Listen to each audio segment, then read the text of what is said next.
மாற்றத்திற்காக வாக்களிக்கின்ற போது உதயராசா எவ்வாறு வன்னியில் மாற்றாக வருகின்றார்? தமிழனுக்கு வாக்களிக்கக்கூடிய ஒரு மனநிலையை தமிழர் மத்தியில் கொண்டு வர வேண்டும் என்பதுதான் நான் கூறுகின்ற மாற்றம். அதாவது கையேந்த விட்டார்கள் என்றுதான் சொல்ல வேண்டும் மாற்று இன அரசியல் தலைவர்கள். தேவைக்காக நாங்கள் ஒரு மாற்றினத்தில் போய் எங்கள் வாக்குரிமைகளை விற்க வேண்டிய தேவை இல்லை. தேசியம் தொடர்பாக இந்த தமிழர்கள் பிரச்சனை தொடர்பாக உதயராசாவின் எண்ணப்பாடு எப்படி இருக்கின்றது? இப்ப உங்களுக்கு தெரியும், டக்ளஸ் தேவானந்தா தமிழ் மக்களை நசுக்குவது சம்பந்தமாகவோ தமிழ் மக்களை ஒடுக்குவது சம்பந்தமாகவோ ஏதாவது ஒரு தீர்மானம் எடுக்கின்ற பொழுது அவர் அங்கு ஒரு பார்வையாளர் தான் இருந்திருக்கின்றார். வன்னி மீது இப்படி தொடர்ந்து நிலைத்து இருக்கின்றவர்களாக இருக்கின்றீர்கள், அப்படி என்ன காதல் இந்த வன்னி மீது?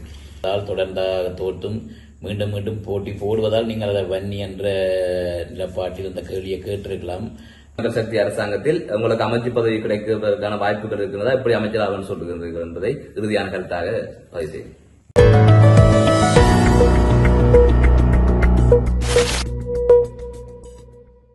எதிர்வருகின்ற 14ஆம் தேதி நாடாளுமன்ற தேர்தலுக்கான வாக்குப்பதிவுகள் இடம்பெற இருக்கின்றது. வேட்பாளர்கள் மும்முரமாக இலங்கை முழுவதுமே பிரசார பணிகளில் ஈடுபட்டு வருகின்றார்கள். அந்த வகையில் வன்னி தேர்தல் தொகுதியில் ஜனநாயக தேசிய கூட்டணியில் போட்டியிடுகின்ற உதயராசா அவர்களை பிரசாரங்களுக்கு இடையிலே சந்தித்திருக்கின்றோம். அவரிடம் கேட்பதற்கு பல்வேறு விடயங்கள் இருக்கின்றது. இது தொடர்பாக பேசலாம். வணக்கம். வணக்கம். அதாவது வேட்பாளர்களுக்கு கொடுக்கப்பட்ட காலமே ஒரு குறுகிய காலம் என்பது போலதான் பார்க்கும்போது தெரிகிறது. பல்வேறுபட்ட வேட்பாளர்களும் கூறுகின்றார்கள்.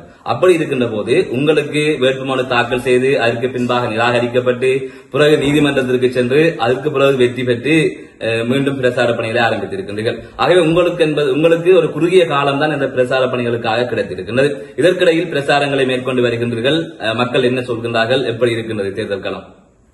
உண்மையில் எங்களுக்கு அந்த வேட்புமனு நிராகரிக்கப்பட்டதுக்கு பிறகு நாங்கள் நீதிமன்றம் சென்று அதற்கான தீர்ப்பு வழங்குவதற்கு கிட்டத்தட்ட 13 நாட்கள் கடந்திருக்கின்றது. ஆகவே இந்த தேர்தலில் ஒட்டுமொத்தமாக 33 நாட்கள் தான் வழங்கப்பட்டிருக்கின்றது. 34 நாட்கள் மொத்தமாகவே. அதில் 3 நாட்களுக்கு முதல் இந்த பிரச்சார நடவடிக்கைகள் நிப்பாட்ட வேண்டும் என்கின்ற தேர்தல் ஆணைக்குழுவின் சட்டத்திட்டங்களுக்கு இணங்க மொத்தமாக எங்களுக்கு கிடைக்கப்பட்டது 13 நாட்கள் தான் இந்த தேர்தல் பிரச்சாரத்துக்கான சந்தர்ப்பம்.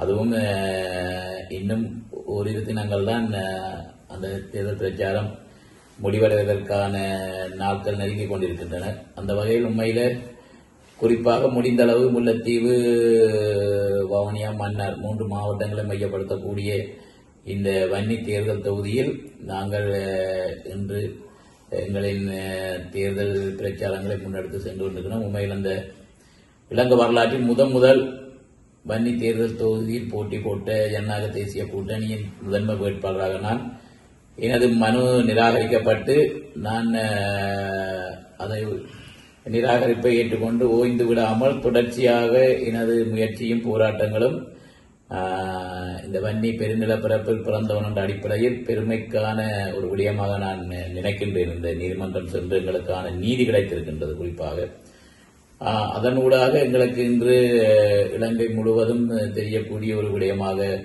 74க்கும் மேற்பட்ட கட்சிகள் சுயேட்சை குழுக்கள் இந்த வேட்புமனு நிராகரிக்கப்பட்ட இது தொடர்பாக.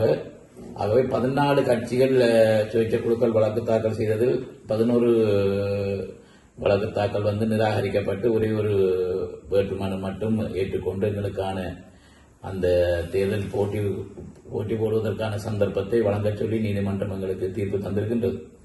ஆகவே நான் நினைக்கின்றேன், இந்த தேர்தலில் வழமைக்கு மாறாக பல வேட்பாளர்கள் போட்டி போடுகின்றார்கள். பல சுயேட்சை குழுக்கள், பல கட்சிகள் இந்த களத்தில் போட்டி போடுகிறார்கள். அதைவிட முன்னாள் நாடாளுமன்ற உறுப்பினர்கள் தாங்கள் இதற்கு முதல் 2020ஆம் ஆண்டு நடந்து முடிந்த தேர்தலில் போட்டி போட்ட சின்னங்கள் மாறுபட்டு வேறு வேறு சின்னங்கள், வேறு வேறு வடிவங்களில், வேறு வேறு கொள்கையுடன் வந்திருக்கின்றார்கள். தங்களின் வெற்றியை தக்க வைப்பதற்காகவும் தங்களின் ஆசைகளை நிறைவேற்றுவதற்காகவும் முன்னாள் நாடாளுமன்ற உறுப்பினர்கள், குறிப்பாக உங்களுக்கு தெரியும், வீட்டு சின்னத்தில் முழங்கிய தமிழ் தேசிய கூட்டமைப்பு பாராளுமன்ற உறுப்பினர் 3 ஆசனங்களை பெற்றிருந்தார்கள்.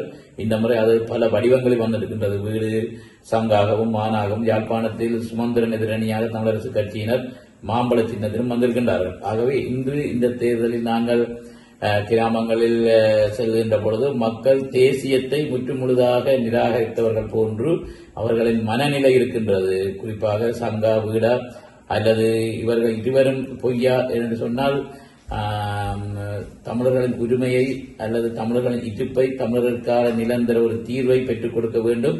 தேசியத்தை விட்டுக் கொடுக்க முடியாது. அற்ப சொற்ப சலுகைக்காக அடிபணிந்தவர்களோ சோரம் போவர்களோ அல்ல. தமிழ் தேசிய கூட்டமைப்பு என்ற நிலப்பாடு மாறி என்று அவர்கள் தேசியம் என்பது அல்லது தமிழ் மக்களின் இருப்பு என்பது அல்லது இறந்த மாவீரர்களின் ஆத்மாக்கள் இந்த மண்ணில் விதைக்கப்பட்டிருக்கின்றது என்பதை இன்று சாராய வார் வடிவில் மக்கள் கண்டு களித்திருக்கின்றார். உங்களுக்கு தெரியும், வடமாகாண சபையில் இழந்ததை தவிர அனைத்தையும் பெற்றுக் கொடுப்போம் பிரபாகரன் வடிவில் விக்னேஸ்வரையா என்ற கோஷத்தினம் வந்தவர் இன்று பார் லைசன்ஸ்களை பெற்று அது வாழ்வதற்காக பெற்று ஒரு பெண்மணிக்கு வழங்கப்பட்டதற்காக கூறியிருந்தார். அதற்கான காரணம் அதை விட ஏற்கனவே அந்த பெண்மணி 2 வார்களுக்கு சொந்தக்காரராக இருக்கின்றார். ஆகவே இப்படியான போலி தேசியங்கள் வாதிகளுக்கு மத்தியில் நாங்கள் உண்மையை தேசியத்தை கேள்விக்குறியாக தேசியம் காக்க வேண்டியது என்பது தார்மீக கடமை, அந்த இனத்தின் உரிமை. ஆகவே இவர்களால் அபிவிருத்தியும் இல்லை உரிமையும் இல்லை என்ற நிலைமைதான் இந்த வன்னி இருக்கின்றது. ஏனென்றால் உங்களுக்கு தெரியும், கடந்த தேர்தலில் வடமாகாணத்தில் இருக்கக்கூடிய இந்த 2 தேர்தல் தொகுதிகளில் யாழ் மாவட்ட தொகுதி தனக்கென ஒரு அமைச்சை தொடர்ந்து தக்க வைத்திருந்தது. அதன் ஊடாக தேசியம் காக்கப்படுவதோ இல்லையோ, ஆனால் அந்த அபிவிருத்தியை அங்கு சிறப்பாக வழங்கப்பட்டிருந்தது என்றது மக்களின் மனநிலை. இன்று அநேகமாக அனைவருமே பேசுகின்ற ஒரு வார்த்தை மாற்றம். இந்த மாற்றத்தை வேண்டி இந்த மக்கள் நிற்கின்றார்கள். இவ்வாறு மாற்றத்திற்காக வாக்களிக்கின்ற போது உதயராசா எவ்வாறு வன்னியில் மாற்றாக வருகின்றார்? அதற்கு நீங்க சொல்லுகின்ற காரணம் என்ன? மாற்றம் என்பது நான் நினைக்கின்றேன் எல்லோரும் கூறுகின்ற விடயம். ஆனால் உண்மையில் நாங்கள் தான் முதல் அந்த வார்த்தையை எங்களின் தேர்தல் பிரச்சாரத்தில் ஆரம்பிக்கப்பட்டிருந்தோம். இன்று சுயேட்சை குழுவில் இருக்கக்கூடிய கிட்டத்தட்ட வன்னியில் இருக்கக்கூடிய 430க்கும் மேற்பட்ட வேட்பாளர்களும் அந்த வன்னியின் மாற்றம் நான் கூறின மாற்றம் வன்னிக்கான மாற்றம் என்பது மாற்றம் ஒன்றை மாறுவதற்கான மாற்றம் அல்ல. நாங்கள் மாற்றினத்துக்கு தொடர்ந்து வாக்களித்திருக்கின்றோம். அதிலிருந்து மாறுபட வேண்டும். தமிழனுக்கு வாக்களிக்கக்கூடிய ஒரு மனநிலையை தமிழர் மத்தியில் கொண்டு வர வேண்டும் என்பதுதான் நான் கூறுகின்ற மாற்றம். எங்களுக்கான தலைமை மாற்றினமாக இருக்க முடியாது. ஆகவே எங்களுக்கான ஒரு மாற்றத்தை நாங்கள் உருவாக்க வேண்டியது காலத்தின் தேவை. அதைத்தான் நான் கூறியிருக்கின்றேன் தெளிவாக. உங்களுக்கு தெரியும், ஒரு உதாரணத்துக்கு ஜனாதிபதியாக இருக்கக்கூடிய ரணில் விக்ரமசிங்கவை மக்கள் மாற்றி அனுரகுமார திசாநாயக்கவை உருவாக்கி இருக்கின்றார்கள். இங்கு தமிழர்களின் வாக்கை பெற்று தமிழருக்கு அமைச்சர்கள் தமிழரின் அபிவிருத்திகள் தங்கள் கையில் இருக்கின்ற கூடிய காதர் மஸ்தானை மாற்ற வேண்டியது காலத்தின் கடமை. அந்த மாற்றத்தை தான் நான் கூறுகின்றேன். இவர்களை மாற்றி நாங்கள் ஒரு தமிழரை உருவாக்க வேண்டும். உண்மையிலே பாத்தீங்கன்னா நீங்க சொல்ற விமர்சனத்தை அனைவருமே முன்வைக்கிறார்கள். தமிழனுக்கு வாக்களிக்க வேண்டும். இது இனவாதம் இல்லை, ஆனால் அவர்களோட உரிமை சார்ந்த ஒரு விடயமாக அது மாறி இருக்கின்றது. ஆனால் ஏற்கனவே இருந்த நாடாளுமன்ற உறுப்பினர்கள் அனைவருமே இந்த மக்களுக்காக செய்ததில்லை. அதாவது கையேந்த விட்டார்கள் தான் சொல்ல வேண்டும் இந்த மாற்று இன அரசியல் தலைவர்களிடம். உதாரணத்திற்கு ஒரு மரண சடங்கு ஒன்று இடம்பெற்று விட்டது, அல்லது வேறு நிகழ்வுகள் இடம்பெற்று விட்டது, அதற்கு ஒரு குறிப்பிட்ட அளவு பணம் தேவை என்று சொன்னால் அதை போய் ஏற்கனவே இருந்த தமிழ் தேசிய நாடாளுமன்ற உறுப்பினர்களிடமோ ஆரிடமோ வாங்க முடியாது. அல்லது அவர்களிடம் கேட்டு அவர்கள் பதில் சொல்வதற்கு இடையிலேயே 2 நாள் போயிடும், சடலங்கள் அழகிய நிலைக்கு மாறிவிடும். அப்படியான ஒரு சூழல் தான் இங்கு இருக்கின்றது. ஆகவே நீங்கள் நாளை நாடாளுமன்றத்திற்கு வெற்றியீட்டி வருகின்ற போது நீங்கள் இப்ப அவர்கள் உங்களுக்கு வாக்களிக்கணும் என்பதை தாண்டி அவர்களது அனைத்து தேவைகளையுமே நிறைவேற்றுகிறீர்களா? இன்று பன்முகப்படுத்தப்பட்ட நிதிகளை பிரித்துக் கொடுப்பது, அதனை தாண்டி இலங்கை அரசாங்கத்துடன் வருகின்ற வன்னிக்கு வருகின்ற யாழ்ப்பாணத்துக்கு வருகின்ற அந்த திட்டங்களை எல்லாம் உரிமை கோருவதற்கு தான் இந்த அபிவிருத்தி சார்ந்தவர்கள் போராடுகின்றார்களே தவிர அதை தாண்டி இந்த மக்களுக்கு செய்வது என்ன என்கின்ற ஒரு கேள்வி இருக்கின்றது. ஆகவே நீங்கள் நாளை வெற்றி ஈட்டி ஒரு அமைச்சர் என்ற ஒரு இடத்துக்கு வருகின்ற போதோ அல்லது ஏதோ ஒரு அரசியல் அதிகாரத்தை பெறுகின்ற போது நீங்கள் எப்படியான சேவைகளை இந்த தமிழ் மக்களுக்கு செய்வதாக யோசித்திருக்கிறீர்கள்? குறிப்பாக தேவை என்கின்ற பொழுது தேடல் என்கின்ற ஒன்று உருவாகும். இப்ப நாங்கள் தேவை என்றது நீங்கள் கூறியது போன்ற ஒரு மரணச் சடங்கில் ஒரு ஏழை குடும்பத்தை சார்ந்த ஒரு குடும்பத் தலைவனோ அல்லது குடும்பத் தலைவியோ அல்லது அங்கு இருக்கக்கூடிய ஒரு நபர் மரணத்தை ஏற்பட்டு இருக்க பொழுது அங்கு ஒரு பெட்டி எடுத்து கொடுக்க வேண்டிய தேவையா, அந்த தேவையா, அல்லது ஒரு உணவுக்கு கஷ்டப்படுகின்ற பொழுது அந்த உணவு தேவையா என்கின்ற தேவையை பற்றி நாங்கள் இதில் கூறவில்லை. தேவை என்பது இருப்பவருக்கும் இல்லாதவருக்கும் வித்தியாசம் கிடையாது. அவரின் தேவை இருப்பவருக்கு இருப்பது சம்பந்தமான தேவை, இல்லாதவருக்கு இல்லாத சம்பந்தமான தேவை என்பதுதான் தேவை. தேவை என்பது வேற, நாங்கள் எங்களுக்கான ஒருத்தரை தேடுவது என்பது வேற. மாற்றம் எங்களின் ஒரு குறிப்பாக எங்களின் அத்தியாவசிய தேவைக்காக கிட்டத்தட்ட நான் நினைக்கின்ற இந்த வன்னி பெருநிலப்பரப்பில் ஒரு அளவுக்காக இருக்கக்கூடிய அல்லது ஏழையும் இல்லை பணக்காரனும் இல்லாமல் நடுத்தர பக்கமாக இருக்கக்கூடிய குடும்பங்கள் ஏராளமாக இங்கே இருக்கின்றார்கள். நாளாந்தம் கூலி வேலைக்கு போய் தங்களின் குடும்பங்களை காப்பாற்ற வேண்டியவர் இருக்கின்றார்கள். அந்த தேவைக்காக நாங்கள் ஒரு மாற்றினத்தில் போய் எங்கள் வாக்குரிமைகளை விற்க வேண்டிய தேவை இல்லை. என்னை பொறுத்தவரை ஒரு உதாரணத்துக்கு ஒரு கிராமம் என்று எடுத்துக்கொண்டீர்கள் என்று சொன்னால் 100 குடும்பம் இருக்கக்கூடிய ஒரு கிராமத்தில் குறைஞ்சது 10 குடும்பமாவது ஓரளவான வசதியை கொண்ட குடும்பமாக இருக்கும். அந்த கிராமத்தை சார்ந்தவர்கள் சேர்ந்து கூட அவர்களின் தேவைகளை பூர்த்தி செய்யலாம். ஒரு குடும்பம் என்று வறுமை கோட்டில் இருக்கிறேன்னு சொன்னால் அந்த 100 குடும்பத்தில் 99 குடும்பம் ஒன்று சேர்ந்து கூட அது ஒரு கிராமத்துடன் அந்த தங்களுக்குள்ள இருக்கக்கூடிய ஒரு பிரச்சனை.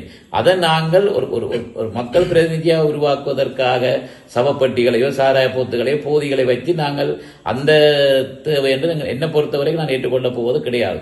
ஆனால் இதைத்தான் எங்கள் இல்லாத மாற்றினத்தை சார்ந்தவர்கள் உலக காலமும் செய்திருக்கின்றார்கள். அவர்கள் செத்த வீட்டு அரசியல் என்று கூறுவார்கள். அவர்கள் எங்கெங்கு தமிழ் மக்களுக்கு சில தேவைகள் ஏற்படுகின்றதோ அந்த வறுமையை பயன்படுத்தி, அதுவும் அவர்கள் தமிழ் தேசிய கூட்டமைப்பு நாடாளுமன்ற உறுப்பினர்கள் இங்கு இருந்ததால தொடர்ச்சியாக அவர்கள் அந்த வறுமையை எப்படி பயன்படுத்திக்கிறார்கள். இவர்கள் ஒன்றும் செய்ய மாட்டார்.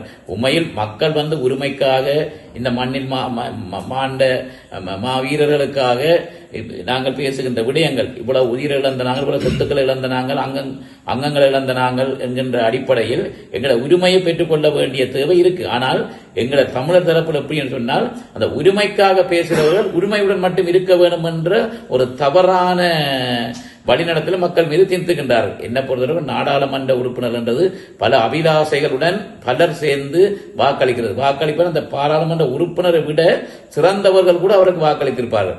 அவர் வெல்லக்கூடிய அவருக்கு ஒரு சந்தர்ப்பத்தை கொடுக்க வேண்டும் என்று. ஆனால் அவர் எல்லாரும் போன்று நடத்த வேண்டிய தனிய உரிமையை பெற்று கைத்துக் கொண்டு தனது பிரதேசங்களை ஒரு மாற்றினங்கள் தேடி உதவி செய்து அவர்களுக்கான பிரதிநிதிகளை பெற்றுக் கொள்வதற்கான சந்தர்ப்பத்தை தவிர்த்து அவர்கள் பெற்றுக் கொடுக்கலாம். உண்மை ஒரு உதாரணத்துக்கு நான் சொல்லுகின்றேன். ஒரு வேலை வாய்ப்புக்கான சந்தர்ப்பம் கிடைக்கின்ற பொழுது நேர்முக பரீட்சையை வைத்து அந்த தகமை அடிப்படையில அந்த தேர்வை எடுத்தால் நாங்கள் யாரும் அமைச்சரை பிடித்து அந்த வேலை வாய்ப்பை பெற்றுக் கொள்ள வேண்டிய தேவை வராது. அவர்கள் தகமைக்கு அடிப்படை. ஆனா இங்கு அப்படி இல்லை. ஒரு அமைச்சர் நெச்சாத்தான் அவருக்கான வேலை வாய்ப்பை கொடுக்கலாம். அவர் படித்த கல்வியை தாண்டி ஒரு அரசு உத்தியோகத்தை கொடுக்கிறதாக இருந்தால் அந்த அமைச்சரால் தான் முடியும் என்பது என்னை பொறுத்தவரைக்கு ஒரு இனத்தை நாங்கள் குழி தோண்டி புதைப்பதாகத்தான் நான் அதை பார்க்கின்றேன். அவர்களுக்கான தகமைக்கேற்ற அடிப்படையில் கொடுக்க வேண்டும். ஒரு உதாரணத்துக்கு உங்களுக்கு தெரியும், குறிப்பாக இங்கே இருக்கக்கூடிய இந்த 2 அமைச்சர்கள் இருக்கின்றார்கள். அவர்கள் கூறுகின்ற விடயம் பன்முகப்படுத்தப்பட்ட நிதியில் பெற்றுக்கொள்ளக்கூடியதை கிராம மட்டங்களில் அவர்கள் பிரித்து கொடுத்து போட்டு இதை நான் பெற்றுக் கொடுத்தேன் அது மக்களின் வரிப்பணம், பாராளுமன்றத்தால மக்களுக்கு ஒதுக்கப்படுற நிதி. அத பாராளுமன்ற பிரதிநிதி என்ற அடிப்படையில் அவர்களூடாக ஒதுக்கப்படுகின்றது. ஆக இது அவர்களின் நிதி இல்லை. மக்கள் என்ன நினைக்கின்றார்கள், இவ்வளவு காலம் இருந்த தமிழ் எம்பிகள் ஒன்றும் செய்யவில்லை, காதர் மஸ்தான் ரோட்டை போட்டு விட்டார், காதர் மஸ்தான் வீட்டு திட்டத்தை பெற்றுக் கொடுத்தார், அது காதர் மஸ்தான் தனது வீட்டை வித்து கொடுத்த நிதி அல்ல. இதை மக்கள் விளங்கிக் கொள்வோம். இவர்கள் கொடுக்கின்ற அந்த நிதிகளை நாங்கள் விளையாட்டு கழகங்களுக்கு கொடுத்தோம், நாங்கள் மைதானம் அமைத்து கொடுத்தோம். என்னத்தை ஆட்சியிலிருந்து கொண்டு கொடுத்தீங்கள்? அரசால ஒதுக்கப்பட்ட நிதியை நீங்கள் அதுல உரிமை கூறி இருக்கின்றீர்கள். ஆகவே அது உங்களின் பணம் அல்ல. அதுல வேற நீங்கள் 100க்கு 10 வீதம் 100க்கு 20 வீதம் என்று அதுல நீங்கள் கமிஷன் எடுக்கிறீர்கள். அவை மக்கள் முதலாவது விளங்கிக் கொள்ள வேண்டியது, மக்கள் பிரதிநிதியாக நாங்கள் ஒருத்தரை தேர்ந்தெடுக்குமாக இருந்தால் அவர் எவ்வாறான பிரதிநிதியாக இருக்க வேண்டும். முதலாவது நாங்கள் அளிக்கிற ஒவ்வொரு வாக்கும் எவ்வாறான எங்களோட பிரச்சனைகளை அவர் பூர்த்தி செய்கின்றார், எங்களோட கிராமத்தில் எவ்வாறான முன்னேற்றத்தை அவர் இட்டு செல்கின்றார் என்றுதான் தேவை. செய்யவில்லை என்று சொன்னால் அவரை மாற்ற வேணும். கிட்டத்தட்ட நீங்கள் பாருங்கள், இந்த வன்னி பெருநிலப்பரப்புல கிட்டத்தட்ட யுத்தம் முடிஞ்சு 2009ஆம் ஆண்டு 5ஆம் மாசம் 12 யுத்தம் முடிஞ்சு, அந்த யுத்தத்தை முடிச்சு கொடுத்த சிங்கள மக்கள் பால்ச்சோறு காட்சி கொடுத்து சந்தோஷத்தை கொண்டாடின அதே மஹிந்த ராஜபக்சவை சரியாக 6 வருடத்தில் மாற்றினார்கள். 2015ஆம் ஆண்டு நல்லாட்சி என்ற அடிப்படையில் அவரை தூக்கி எறிந்தார்கள். ஆனால் எங்களுக்கு எதுவும் செய்யாத ஒருவர் என்று கிட்டத்தட்ட 26 வருஷமா தொடர்ந்தும் இன்று பலம் வந்து கொண்டிருக்கின்றார் மீண்டும் தனக்கு ஒரு சந்தர்ப்பம் கிடைச்சிட்டு. ஆகவே இந்த மக்கள் இந்த மாற்றத்தை சரியாக செய்யாதன் விளைவுதான் மாற்றினமங்களை ஆள முயற்சிப்பதற்கான தருணம். இன்று பலரும் மண்ணில் பேசுவது உதயராசா என்று சொன்னால் அபிவிருத்தி, ஒரு அபிவிருத்தி அரசியலை சரியாக முன்னெடுத்து செல்வார், அதாவது ஒரு தமிழர்கள் சார்ந்த ஒரு அமைச்சர் கிடைக்க வேண்டும் என்பது தொடர்பாக பேசுகின்றார்கள். அதேவேளை உரிமையும் அபிவிருத்தியும் இரண்டு கண்கள் என்று பொதுவாக பார்க்கப்படுகிறது. அதுதான் சரியானதும் கூட. மக்களை பட்டினியில் வைத்திருந்து போட்டு உரிமையை பெறுவதற்காக போராடுகிறோம் என்று சொல்ல முடியாது. ஆகவே இரண்டையுமே சமனாக பார்க்க வேண்டிய தேவை இருக்கின்றது. ஆனால் உதயராசா எனப்படுகின்ற போது அபிவிருத்தி என்கின்ற ஒரு பிம்பம் தான் வந்து நிற்கின்றது. ஆகவே தேசியம் தொடர்பாக இந்த தமிழர்கள் பிரச்சனை தொடர்பாக உதயராசாவின் என்ன பாடுபடி இருக்கின்றது? குறிப்பாக வன்னியை பொறுத்தவரைக்கு அபிவிருத்தி என்ற உதயராசா என்ற இந்த கேள்வியில் உண்மையிலே அபிவிருத்தி என்ற உதயராசா என்பது வன்னியின் அடையாளம். நான் குறிப்பாக நினைக்கின்றேன் இந்த 2009 ஆண்டு யுத்தம் முடிவடைந்த பிறகு அன்றிருந்த அரசாங்கம் மஹிந்த ராஜபக்ச தலைமையிலான அந்த அரசாங்கம் 2 திட்டங்களை கொண்டு வந்திருந்தது. ஒன்று வடக்கின் வசந்தம், கிழக்கின் உதயம். அந்த வடக்கின் வசந்தம் ஊடாக பல திட்டங்கள் உள்வாங்கப்பட்டிருந்த இலவச மின்சார இணைப்பு, வீட்டு திட்டங்கள், வீதி அபிவிருத்தி என பல திட்டங்கள். ஒரு உதாரணத்துக்கு சமர்த்தி உத்தியோகத்தோடு கூட அந்த வடக்கின் வசந்தத்துக்கு ஊடாக கொண்டு வரப்பட்ட இதுகள் தான் அபிவிருத்தி இதழூடாக. ஆகவே அந்த இதில் நான் இருந்த நாடாளுமன்ற உறுப்பினர்கள், அமைச்சர்களை தாண்டி நான் எமது மக்களுக்கு, எமது கிராமங்களுக்கு நான் பெற்றுக் கொடுத்திருக்கிறேன் பல தடவை. அது என்னை பொறுத்தவரைக்கும் எந்த ஒரு பதவியிலும் இல்லாமல், அதிகாரம் இல்லாமல், அது தனிப்பட்ட இந்த ஆளுமையை வைத்து பெற்றுக் கொடுத்திருக்கின்றேன். அந்த இதில் பார்க்கின்ற பொழுது நாங்கள் ஒரு விடயத்தை தெளிவாக விளங்கிக் கொள்ள வேண்டும். அபிவிருத்தி என்று கூறுகின்றவர் உரிமையை பற்றி கதைக்கக்கூடாது என்பது உலக நாட்டில் எங்கேயும் இல்லை என்னை பொறுத்தவரைக்கும். ஒரு உதாரணத்துக்கு நான் பல தடவை கூறியிருக்கின்றேன். மிகுல் குடியேற்ற அமைச்சரா, இந்து கலாச்சார அமைச்சரா இருந்த சுவாமிநாதன் அவர்கிட்ட கூறுகின்றேன், நீங்கள் ஒரு தமிழரா, உங்களுக்கு பெயர் சுவாமிநாதன் என்றால் தமிழ் இனத்துக்கு ஒரு அநீதி நடக்கின்ற பொழுது உங்கள் அமைச்சு பதவி ஒரு தடையாக இருக்கக்கூடாது. அந்த இடத்தில் நீங்கள் ஒரு தமிழனா அந்த இடத்தில் குரல் கொடுக்க வேண்டியது காலத்தின் கட்டாயம். ஆனால் எங்களுடைய அகலத்தை பிரித்து வைத்திருக்கின்றார்கள். அபிவிருத்தி என்றால் உங்களுக்கு தெரியும், நாளைக்கு இந்த நல்லாட்சி ஊடாக முதல் ரணில் விக்ரமசிங்க பிரதம மந்திரியா இருக்கின்ற பொழுது அலரி மாளிகையில் கூறியிருந்தால் விடுதலை புலிகளை விட கொடியது போதவஸ்தன். விடுதலை புலிகளையும் போதவஸ்தையும் ஒன்றாகி குறிப்பிட்ட அந்த நல்லாட்சியில் முதல் அதற்கு எதிரான கட்டும் தோணியில் அறிக்கை விட்டவன் நான். அந்த அறிக்கை என்னிடம் இப்பவும் இருக்கின்றது. விடுதலை புலிகள் இருக்கின்ற காலகட்டத்தில் வடகிழக்கில் எங்கேயுமே போதவஸ்து இருக்க இல்லை, கஞ்சா இருக்க இல்லை, கற்பழிப்பு நடக்க இல்லை. ஆகவே எங்களோட தமிழற்ற கலை கலாச்சாரம் பேணப்பட்டது. அங்கு அதுக்கான அனைத்து உரிமைகளும் வழங்கப்பட்டிருந்தது. ஆகவே விடுதலை புலிகளையும் போதவஸ்தையும் ஒன்றாக ஒப்பிடக்கூடாது என்று சொல்லி அதுதான் உரிமை என்றது. எங்க எங்களை இனத்தை நசுக்கின்றார்களோ, எங்க எங்களை இனத்தை கேவலப்படுத்துகின்றாலோ அந்த இடத்தில் அந்த இனம் சார்பாக குரல் கொடுப்பவன் தான் அந்த இனத்தின் பிரதிநிதியாக முடியும். அதற்கும் பதவிகளுக்கும் எந்த விதமான சம்பந்தம் இல்லை. குறிப்பாக நீங்கள் உங்களுக்கு தெரியும், அந்த வெடுக்குநாரி கோவில் பிரச்சனையில் கிட்டத்தட்ட அன்றிருந்த பல சரத் வீரசேகரன் அன்று பொதுமக்கள் பாதுகாப்பு அமைச்சராக இருந்தவர் கட்டும் தோணியில் குரல் கொடுத்திருந்தார். அது விகாரைக்குரிய காணி என்று. அன்று அவர் சிங்கள தேசியத்தையும் சிங்கள மக்களுக்கான பௌத்தர்களுக்கான குரலாக அங்கே அவரது குரல் ஒலித்திருக்கின்றது. ஆனால் எங்கடாக்கள் அவ்வாறு இல்லை. இன்று வரை உங்களுக்கு தெரியும், டக்ளஸ் தேவானந்தா தமிழ் மக்களை நசுக்குவது சம்பந்தமாகவோ தமிழ் மக்களை ஒடுக்குவது சம்பந்தமாகவோ ஏதாவது ஒரு தீர்மானம் எடுக்கின்ற பொழுது அவர் அங்கு ஒரு பார்வையாளராக தான் இருந்திருக்கின்றார். இப்ப இதை வைத்துத்தான் மக்கள் இவர்கள் அரசோடு இணைந்தவர்கள் அபிவிருத்திக்காகவும் தேசியத்துவம் சொன்னால் தமிழ் தேசிய கூட்டமைப்புடன் இணைந்தவர்கள் தேசியவாதிகள் உண்டு. இது ஒரு தவறான வழிநடத்தல் மக்கள் மீது கொண்டு சென்றிருக்கிறார்கள். ஆனால் உண்மை அதல்ல. தேசியமாக இருந்தாலும் அபிவிருத்தியால் கலைக்கிறது அந்த பிரதிநிதிக்கு சகல உரிமையும் இருக்கின்றது, கடமையும் இருக்கின்றது. அதனை தாண்டி தற்பொழுது வடக்கு கிழக்கில் இருக்கின்ற வாக்காளர்களுக்கு ஒரு காய்ச்சல் கொடுத்திருக்கின்றது. அதாவது நாங்கள் அனுரவுக்கு வாக்களிக்க போகின்றோம், அதுதான் மாற்றம். இங்கிருக்கின்றவர்களுக்கு நாங்கள் வாக்களித்து நாளை அவர் அனுரவோடு தான் இணைய போகின்றார். அதற்கு பேசாமல் நேரடியாக அனுரவின் கட்சிக்கு வாக்களித்தால் என்ன என்கின்ற ஒரு நிலைப்பாட்டில் சிலர் பேசுவதை அவதானிக்கக்கூடிய வகையிலே இருக்கின்றது. அந்த கருத்தை, இந்த எண்ணத்தை நீங்கள் எப்படி பார்க்கின்றீர்கள்? உண்மையில் அந்த கருத்து ஒரு என்னை பொறுத்தவரைக்கு இன்று பல அரசாங்கங்கள் மாறுபட்டிருக்கின்றது. தமிழர் காலத்தில் இருந்து கிட்டத்தட்ட இலங்கை சுதந்திரம் அடைஞ்சு 48ஆம் ஆண்டிலிருந்து பல அரசாங்கங்கள் ஆட்சி அமைத்திருக்கின்றது. அதன் ஊடாக இன்று வரைக்கும் தமிழினத்துக்கு எந்த விதமான விடிவோ விமர்சனமோ தீர்வோ கிடைக்கவில்லை. அவர்கள் அநீதிக்கான தீர்வு கூட கிடைக்கவில்லை. பல அநீதிகளுக்கான எந்த ஒரு தீர்வுமோ சட்ட நடவடிக்கையோ இல்லை நீதிமன்றத்தில் இருந்த ஒரு தீர்ப்பு கூட இன்று வரையும் கிடைக்கவில்லை. அந்த யாழ் நூலக எரிப்பாக இருக்கலாம், அல்லது 83 உச்சக்கட்ட தமிழின் அழிப்பாக இருக்கலாம். அதைவிட தாண்டி முள்ளிவாய்க்காலில் 2009ஆம் ஆண்டு கொத்து கொத்தாக கொல்லப்பட்ட படுகொலைகளாக இருக்கலாம். இன்று வரையும் அதுக்கான நீதி கிடைக்கவில்லை. அந்த நீதிக்கான முயற்சியை தமிழ் தரப்பினர் ஒன்றுபட்டு ஒற்றுமையாக எங்குமே தட்டி கேட்கவும் இல்லை. உண்மை ஒன்று இழுத்து விட்டால் ஒன்றுக்கு சந்தோஷம் என்ற நான் நினைக்கிறேன். அரசு சார்ந்த அன்றிருந்த ஓரிரு கட்சிகள் அந்த 2009ஆம் ஆண்டு இறுதி யுத்த முடிவில் மஹிந்த ராஜபக்ச அன்றைய ஜனாதிபதியை விட சந்தோஷப்பட்டவர்கள் இருக்கின்றார்கள். அந்த தமிழ் தேசிய கூட்டமைப்பில் இருந்த தலைமைகள் கூட என்ன பொறுத்தவரைக்கும் சம்பந்தரையா கூட அந்த இழப்பு விடுதலை புலிகளின் தலைமையின் இழப்பு மஹிந்த ராஜபக்ச விட அவருக்கு ஒரு சந்தோஷத்தையும் உற்சாகத்தையும் கொடுத்தது. இரண்டால் தங்களின் குரலாக தாங்கள் இயங்க முடியும் என்ற ஒரு நிலப்பாடு. ஆகவே இவர்கள் எல்லாம் தமிழில் துரோகிகளாகத்தான் தமிழ் தேசிய கூட்டமைப்பு என்ற பெயரிலும் இயங்கி இருக்கின்றார் என்பதற்கு மாற்றுக்கதை. ஏனென்றால் அந்த நாங்கள் செய்கின்ற வினை செய்தவன் வினை அறுப்பான், வினை விதைத்தவன் வினை அறுப்பான் என்று சொல்லி இந்த தமிழரசு கட்சி ஒட்டுமொத்த தமிழினத்துக்கும் விடுதலை புலிகளுக்கும் செய்த வினை. ஏனென்றால் கட்டி போட்ட தமிழ் தேசிய கூட்டமைப்பில் இணைந்த தமிழரசு கட்சியின் வீட்டு சின்னம் தூசி தட்டப்பட்டு தமிழீழ விடுதலை புலிகளால் உருவாக்கப்பட்ட அந்த அடையாளத்தின் சின்னமாகத்தான் 22 பாராளுமன்ற உறுப்பினரை வடகிழக்கு மக்கள் விடுதலை புலிகள் ஆதரவுடன் வாக்களித்து பிரதிநிதிகளை பெற்றிருந்தார். ஆனால் அந்த இறுதி யுத்தம் வரைக்கும் அந்த 22 பாராளுமன்ற உறுப்பினர் ஒருவர் கூட சாகுமுறை உண்ணாவிரதம் இருக்கவில்லை. எல்லாரும் குறைஞ்ச உங்களுக்கு தெரியும், தமிழ்நாட்டை சார்ந்த முத்துக்குமார் என்ற ஒரு இளைஞன் இந்த இறுதி யுத்தத்தில் தீக்குளித்திருந்தார். ஆனால் 22 பாராளுமன்ற உறுப்பினர்களும் எந்த விதமான அந்த யுத்தத்தை நிப்பாட்டுவதற்கான முயற்சி செய்யவில்லை. குறிப்பாக நாட்டில் இருக்கவில்லை. ஓரிரு பாராளுமன்ற உறுப்பினர்கள் தவிர்ந்த, அதுவும் குறிப்பாக இந்த வன்னியை சார்ந்த ஓரிரு பாராளுமன்ற உறுப்பினர்கள் தவிர்ந்த ஏனைய இவர்களும் இந்த நாட்டில் இருக்கவில்லை. ஆகவே இவர்கள் என்ன பொறுத்தவரை நான் தெளிவாக கூறிக்கொள்ள விரும்புகிறேன். நானும் ஒரு போராட்ட அமைப்பில் இருந்த ஒரு போராளி என்ற அடிப்படையில் தமிழ் தேசிய கூட்டமைப்பின் எழுச்சி விடுதலை புலிகளின் வீழ்ச்சியாக மாறினது அந்த சூழ்ச்சி.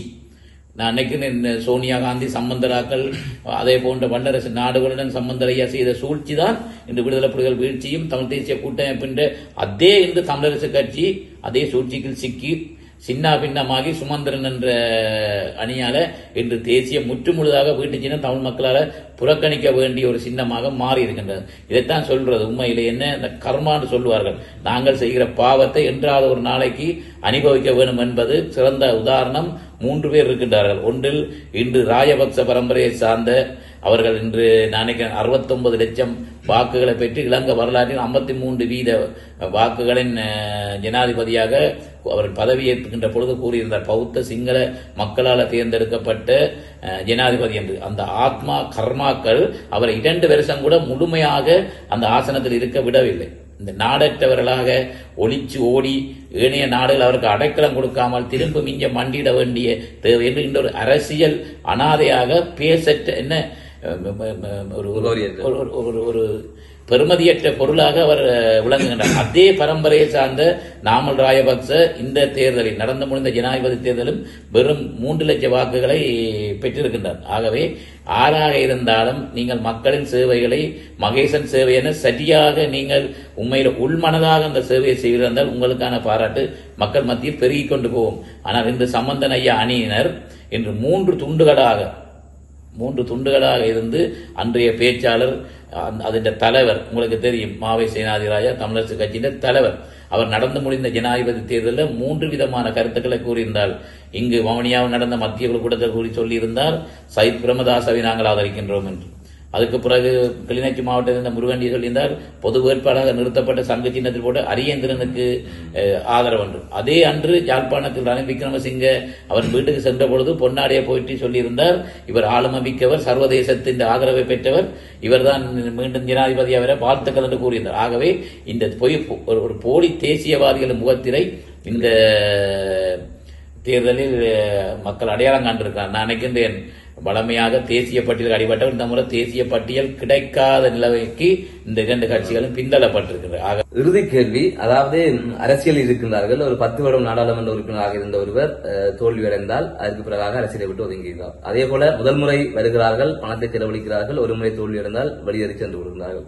நீங்கள் 15 வருடங்களாக இந்த வன்னி என்கின்ற இந்த களத்திலே நாடாளுமன்ற தேர்தலாக இருக்கட்டும் அல்லது மாகாண சபை தேர்தலாக இருக்கட்டும் எதிர்கொண்டு ஒரு சொற்ப வாக்குகளால் தோல்வியடைந்து வருகின்றீர்கள். இருக்கின்றீர்கள். இப்ப இம்முறை மக்கள் அதிகமாக பேசக்கூடிய வகையிலே இருக்கின்றது.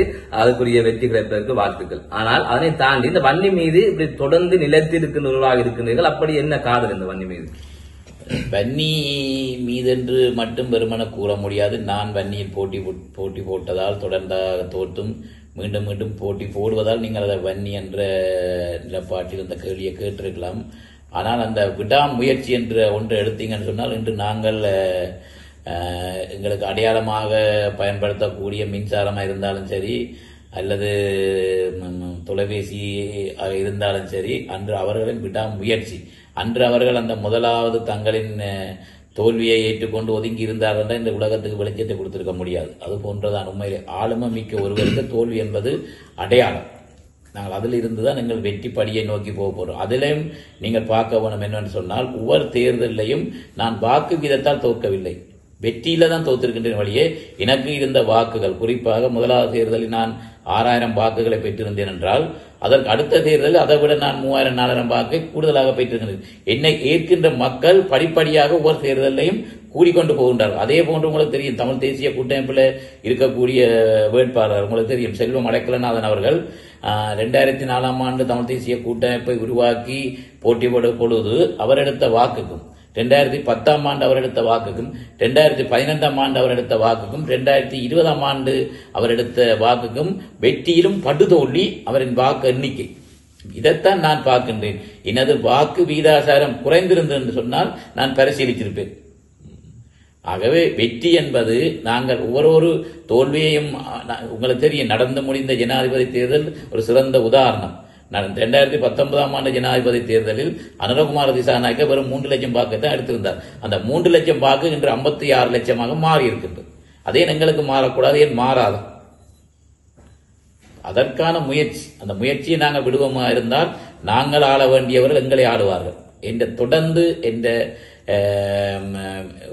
இந்த நிலப்பாட்டை நான் கூறி வருகின்றேன். உண்மையிலே இந்த வன்னி பெருநிலப்பரப்பில் வாழ்வது எவனாக இருந்தாலும் ஆள்வது தமிழன் என்ற நிலப்பாட்டில் தான் எனது அரசியல் பயணம் போய்கொண்டிருக்கின்றது. ஆனால் நிச்சயமாக அதுக்கான சந்தர்ப்பம் இன்று இருக்கின்றது. உங்களுக்கு தெரியும், அனுரகுமார திசாநாயக்கா இந்த அரசாங்க ஆட்சியில் அவர்கள் கூறியிருக்கின்றார்கள் தெளிவாக, இந்த வன்னியில் இருந்த முன்னாள் அமைச்சர்கள், பிரதி அமைச்சர்கள், பாராளுமன்ற உறுப்பினர்கள் அந்த ஊழல் அரசாங்கத்தில் இருந்த எந்த ஒரு பிரதிநிதிகளையும் தாங்கள் ஏற்றுக்கொள்ள மாட்டோம் என்பதை தெளிவாக கூறியிருக்கின்றார்கள்.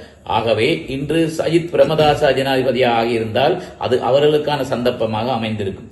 ரணில் விக்ரமசிங்க ஜனாதிபதியாக இருந்தாலும் அது அவர்களுக்கான சந்தர்ப்பமாக மாறியிருக்கும். இன்று இந்த வன்னி பெருநிலப்பரப்பில் எந்த ஒரு காலகட்டத்திலையும் ஒரு அமைச்சர் இருந்த வரலாறு இல்லை தமிழன். ஆகவே இது எங்களுக்கான சந்தர்ப்பம், ஒரு தமிழ் அமைச்சரை உருவாக்குவதான சந்தர்ப்பம். இந்த சந்தர்ப்பத்தை நான் சரிவர பயன்படுத்தி பல தோல்விகளுக்கு மத்தியில் தொடர்ந்து பயணித்ததால இது எங்களுக்கு கிடைக்கிற, தமிழனுக்கு கிடைக்கிற முதலாவது வரலாற்று சந்தர்ப்பம், ஒரு தமிழ் அமைச்சரை வன்னியில் உருவாக்குவது. அதனூடாக நிச்சயமாக இந்த அரசாங்கம் தமிழர்களை நசுக்க நினைத்தாலோ, தமிழரின் அடையாள சின்னங்களை அல்லது மாவீரர் நினைவேந்தல்களை அடக்கி நிறுத்த நினைத்தால் அதற்கு எதிராக நிச்சயமாக பாராளுமன்றத்தில் முதலாவது குரலாக இருந்து அது எனது குரலாக வன்னி சார் மக்களாகவும் மாவீரர் சார் மக்களாகவும் தமிழின் இனத்தின் குரலாகவும் என்ற குரல் அங்கு இருக்கும். அதே நேரத்தில் இவர்கள் தமிழ் இனத்துக்கு நல்லது செய்வராக இருந்தால் நிச்சயமாக எனது ஆதரவு இந்த அரசாங்கத்தில் இணைந்து நாங்கள் பயணிப்பதற்கான முழு ஆதரவுகளையும் நான் வழங்குவதற்கு தயாராக இருப்பேன். இந்த வேலையான இந்த நேரத்தில் கூட நேரத்தை ஒதுக்கி இந்த நேர்காணலை தந்ததுக்கு நன்றி. கடைசியாக இந்த வாக்காளர்களுக்கு என்ன சொல்ல போகின்றீர்கள்? அதனை தாண்டி நீங்கள் இப்போது தேசிய மக்கள் சக்தி அரசாங்கத்தில் உங்களுக்கு அமைச்சு பதவி கிடைப்பதற்கான வாய்ப்புகள் இருக்கிறதா, எப்படி அமைச்சராக சொல்லுகிறீர்கள் என்பதை இறுதியான கருத்தாக பதிவு செய்யும். இல்லை, உண்மையில் நாங்கள் ஜனநாயக தேசிய கூட்டணியில் தபால்பட்டி சின்னத்தில் 5ஆம் இலக்கத்தில் நான் தலைமை வேட்பாளராக போட்டி போடுகின்றேன். இந்த முறை எமது அணியில், எனது தலைமையில் மக்கள் ஏற்றுக்கொள்ளக்கூடிய சிறந்த வேட்பாளர்களை நாங்கள் தேர்ந்தெடுத்திருக்கின்றோம். கணிசமான வாக்குகள் எடுக்கக்கூடிய சந்தர்ப்பம் இருக்கின்றது. கடந்த தேர்தலில் உங்களுக்கு தெரியும், சொற்ப வாக்குகளால் நாங்கள் தோற்கடிக்கப்பட்டோம். தோத்துனாங்க என்பதை விட தோற்கடிக்கப்பட்டோம். இந்த முறை அதுக்கான சந்தர்ப்பம் நிறையவே இருக்கின்றது. ஆகவே என்ற குறிக்கோள் உண்மையில இதுல ஏற்கனவே இருந்த நாடாளுமன்ற உறுப்பினர்கள் எதுவும் செய்யாமல் இங்கு வெற்றிடமாக பல தேவைகள் இருக்குமாக இருந்தால் அவர்களை மாற்ற வேண்டியது எங்கள் மக்களின். இதுல இன மத மொழி பேதங்கள் இல்லாமல் அனைத்து முன்னாள் பாராளுமன்ற உறுப்பினர்களை மாற்ற வேண்டியது மக்களாகிய நீங்கள் எடுக்க வேண்டிய இந்த தீர்மானம். இந்த நாட்டுக்கு கிடைத்த சந்தர்ப்பம், உங்களுக்கு கிடைத்த சந்தர்ப்பம். இவர்களை விரட்டி அடித்து உங்களுக்கு செய்யக்கூடிய, உங்களுக்கு அறிமுகமான இந்த பிரதேசத்தில் இருக்கக்கூடிய தேவைகள் அறிந்து, உங்களின் வழிகளை சுமந்த, உங்களின் வழிகளை அறிந்த ஒரு நல்ல ஆளுமை மிக்க பாராளுமன்ற உறுப்பினர்களை தேர்ந்தெடுக்க வேண்டியது உங்களின் தார்மீக பொறுப்பு.